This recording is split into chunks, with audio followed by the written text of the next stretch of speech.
अस्सलाम वालेकुम नाजरीन, सिटी इंडिया न्यूज़ में आपका खैर मकदम है। नाजरीन, आज मुल्क माशी बहरान की तरफ रवा दवा है और मुल्क के सारे माहिरीन माशियात चीख चीख कर हुकूमत को मुतवज्जे करवा रहे हैं। अगर फौरी इक़दाम नहीं किए गए तो ये मुल्क तबाह बर्बाद हो जाएगा। और वो कारपोरेट इदारे जिसमें मुआफ़िक मोदी कारपोरेट इदारे भी शामिल हैं, वो भी कह रहे हैं हुकूमत से कि कई इंडस्ट्रियाँ बंद हो रही हैं, लाखों लोग अपनी मुलाजिमत खो रहे हैं। लेकिन ये हुकूमत बजाय इस मसले को हल करने के लिए, माशी बहरान को ख़त्म करने के, ये हुकूमत इस मसले से दूर भागती नज़र आ रही है। फिर एक बार वही खेल खेला जा रहा है जो माजी में खेला गया।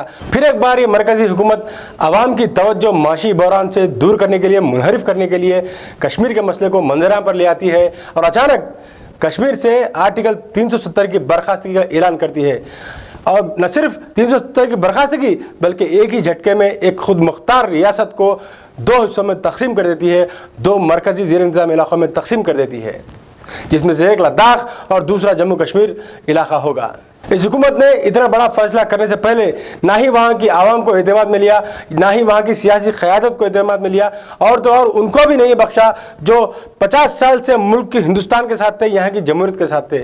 और जब यह बिल पार्लियामेंट में पेश हुआ तो यहाँ अपोजिशन को बहस का मौका नहीं दिया गया, तरामीम पेश करने का वक्त नहीं दिया गया।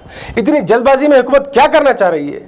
क्या रियासत जम्मू कश्मीर में अमन की बहाली के लिए ऐसा करना ज़रूरी था? क्या यहाँ पर नौजवानों को रोजगार फराहम करने के लिए ऐसा करना ज़रूरी था? क्या यहाँ पर अवामी जो बुनियादी हुकूक है उसको छीन कर यह हुकूमत वहाँ की आवाम का भला करना चाहती है या बुरा करना चाहती है? और कश्मीर में कर्फ्यू नाफिज करते हुए, वहाँ के सियासी क़ायदीन को गिरफ्तार करते हुए यह हुकूमत आखिर साबित क्या करना चाहती है? आइए नाजरीन, पेश खिदमत है जम्मू कश्मीर के इन तमाम हालात पर सिटी इंडिया न्यूज़ की एक खुसूसी रिपोर्ट। जन्नत नुमा कश्मीर अपने कुदरती वसाइल और हसीन कुदरती मनाजिर की वजह से सारी दुनिया में मशहूर है। ये वो जम्मू कश्मीर है जो कभी हिंदुस्तानी फिल्मी दुनिया का दूसरा घर हुआ करता था।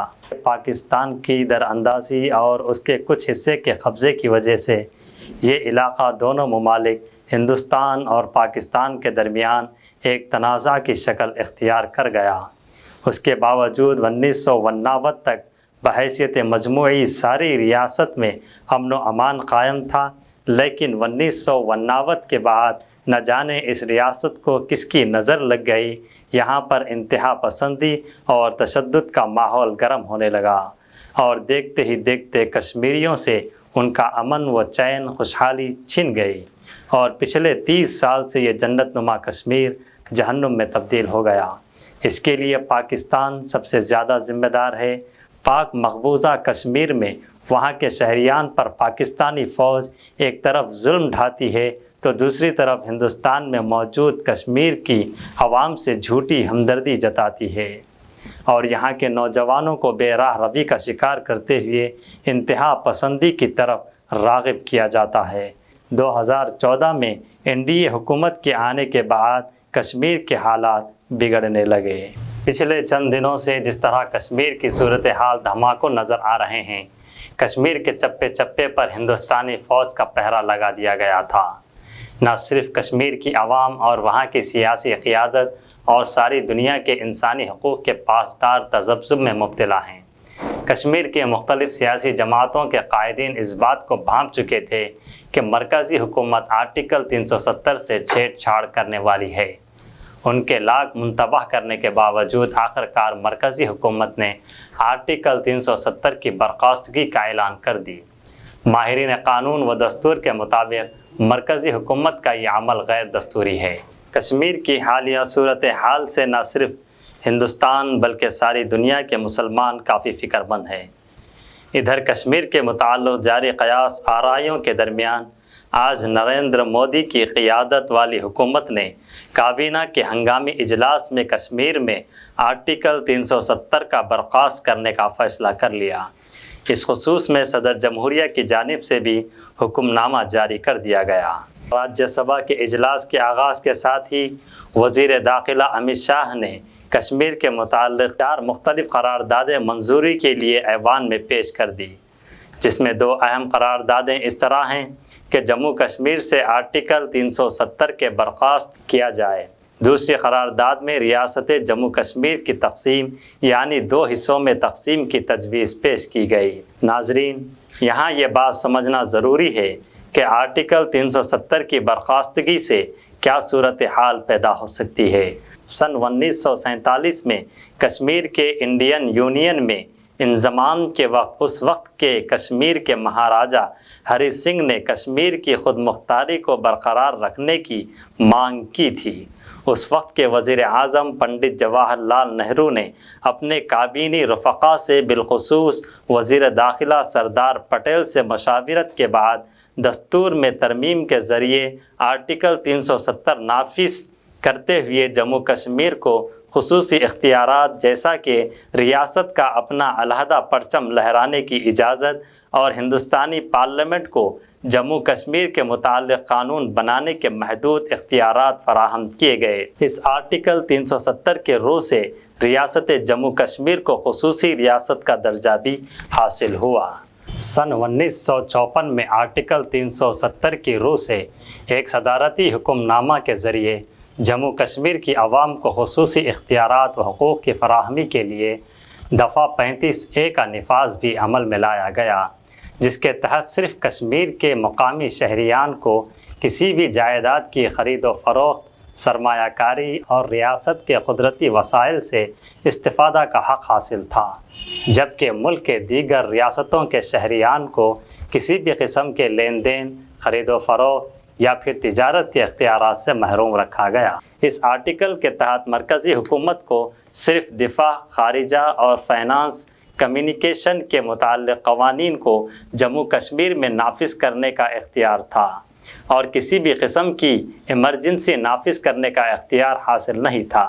باوجود اس کے اگر کسی قانون کا نفاذ ضروری ہو تو جموں کشمیر اسمبلی یا حکومت کی اجازت لازمی قرار دی گئی۔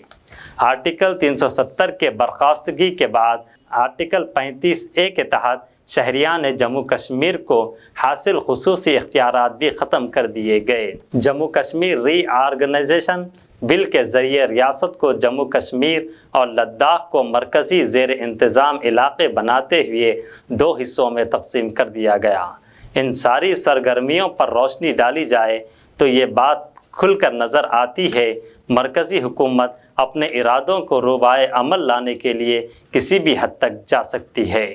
آرٹیکل 370 کی برخاستگی کے ذریعے جموں کشمیر جو ایک مسلم اکثریت ریاست ہے، وہاں نئی ہندو کالونیاں بسا کر مسلمانوں کو اقلیت میں لانے کی درپردہ سازش کی جا رہی ہے اور ملک کے سرمایہ کار جن کو حکومت کی حمایت حاصل ہے، معدنی اور قدرتی وسائل کو لوٹنے کا موقع فراہم کرنا ہے۔ ہر ہندوستانی کی نظر میں کشمیر ملک کا اٹوٹ حصہ ہے، مگر کشمیریوں کو ان کے بنیادی حقوق سے محروم کرنا حکومت کا نامناسب عمل ہے، جس پر ہندوستان کے ہر سیکولر پسند اور انسانی حقوق کے علم بردار حکومت کے اس عمل پر اظہار افسوس کر رہے ہیں۔ Bureau report, city India news. آج سارا ملک مرکزی حکومت کی نیت کی طرف دیکھ رہا ہے۔ آج سارے دانشوران، سارے ماہرین قانون، سارے ماہرین دستور یہ کہہ رہے ہیں کہ مرکزی حکومت کا یہ اقدام ناقابل قبول ہے، یہ دستور کی منافی ہے اور یہ سپریم کورٹ میں بھی یہ ٹک نہیں پائے گا، لیکن پھر بھی حکومت بضد ہے ان اقدامات کو کرنے کے لیے۔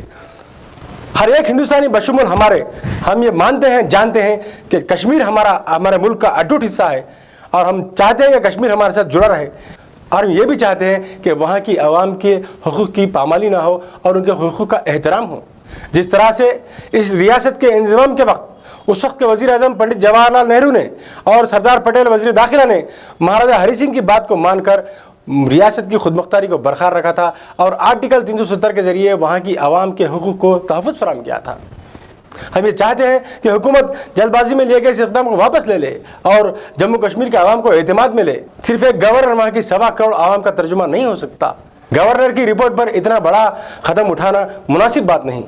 ہم یہ چاہتے ہیں کہ مرکزی حکومت کشمیری عوام کے حقوق کا تحفظ کرے اور ان سے بات چیت کرے، ان سے بات چیت کے بعد دوبارہ ایسے کوئی اقدام کرے تاکہ کشمیر ریاست میں امن و امان کی بحالی ہو، ریاست ترقی کرے، وہاں کے نوجوان کو روزگار ملے، انہیں بہتر تعلیم حاصل ہو، اور ان کے بچے بھی ہم دیگر ریاستوں میں جس طرح ہندوستان میں ہم آج آزاد اور جو ہے سو ترقی کی طرف رواں دواں ہیں، انہیں بھی وہ ماحول حاصل ہو۔ اسی امید کے ساتھ مجھے محمد تقی حسین، ایڈیٹر سٹی انڈیا نیوز، اور میری پوری ٹیم کو اجازت دیجیے اور دیکھتے رہیے اپنا پسندیدہ سٹی انڈیا نیوز چینل۔